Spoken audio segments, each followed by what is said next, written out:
I'll give you a clue. I think this is next, isn't it? If you like, it can be next.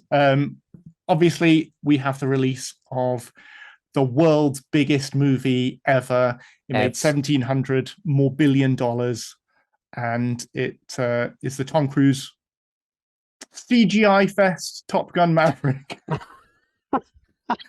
Oh, you bad lad! Oh, bad you are lad! Bad. You are bad. Talk to us a bit about the disc there, Si. On the screen there, this is the standard edition slipcase, as opposed to the, I don't know, half a dozen steelbooks that you can get. Only comes with the 4K disc. You don't get a Blu-ray with it. Apparently, which, considering the price, you do. Apparently, the steelbook is the version if you want both the 1080p and the 4K. Oh, that explains that to £10, does it? But anyway, so yeah, it's I mean, like an event movie. It's like an event disc, isn't it? I mean, the picture is amazing, quite stunning. Reference all the way through. 2 aspect ratios. The IMAX stuff is just superb, beautiful looking, beautifully detailed, excellent colouring, and then you've got a Dolby Atmos track that is probably second best to what I'm going to be talking about later on. A fantastic Dolby Atmos track, nice and low, nice and high, all around the room. What's not to love? Well, that's a controversial Atmos track, though, I believe, if that their internet is to be believed.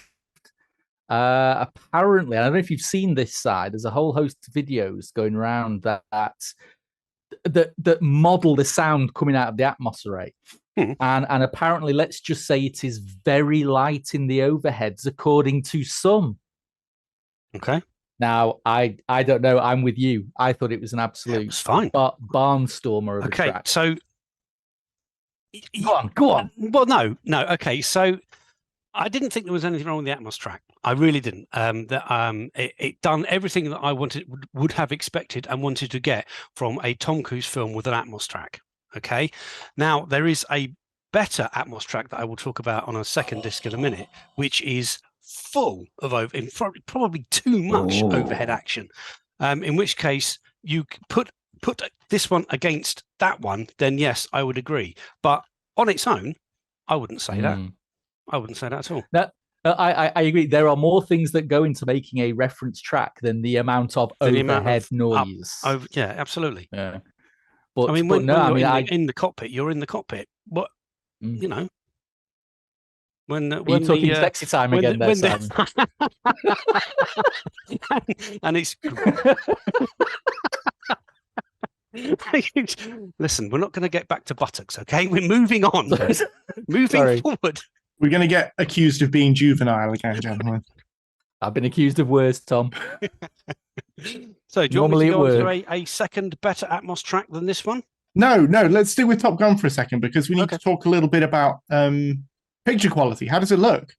Awesome. I said that. Well, and what I mean, let's have a bit. Come on, Simon, you're a professional here. Let's have a bit more detail than that. What's awesome?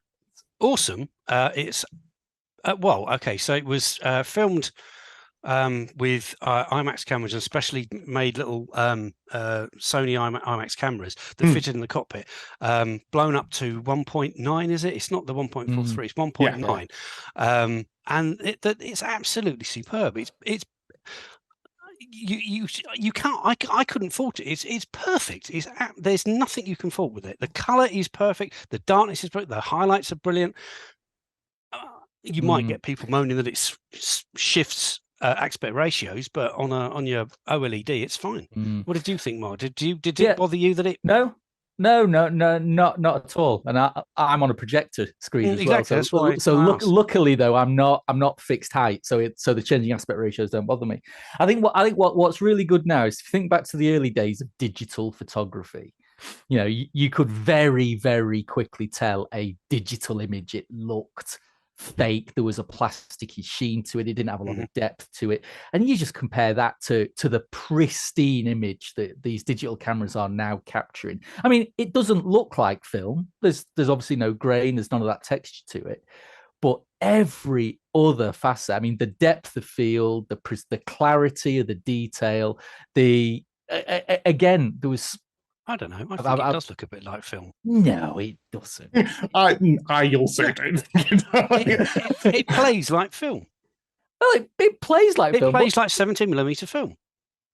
I would say it's missing like a level of texture to say that it, like, you know, when you watch the opening of Top Gun side by side with the opening of Maverick, which is essentially it's the same film. It's the same film. It's just the same film. Good job, you made the same film.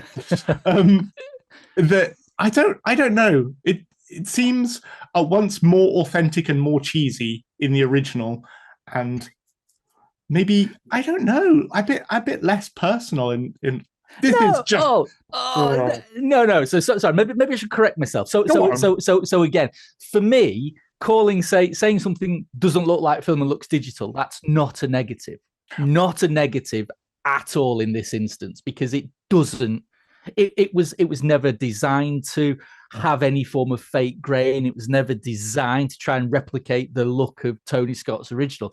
It was a pristine, the best of the best digital capture, and it looked absolutely amazing. It does look gorgeous. I just think that the way that it opens begs that comparison, and I think it's a bit of a, like, I don't know, not necessarily a folly, but it reminded, rewatching Maverick reminded me that I sort of just wanted to watch that bit of the, like, you know, why? Anyway, it's lovely looking. It doesn't look like film, Simon. 2 to 1. Okay. Oh, but it does. But it's the film and the disc release of the year, I think. I don't think you're going to get too many people who are going to moan about that. Okay.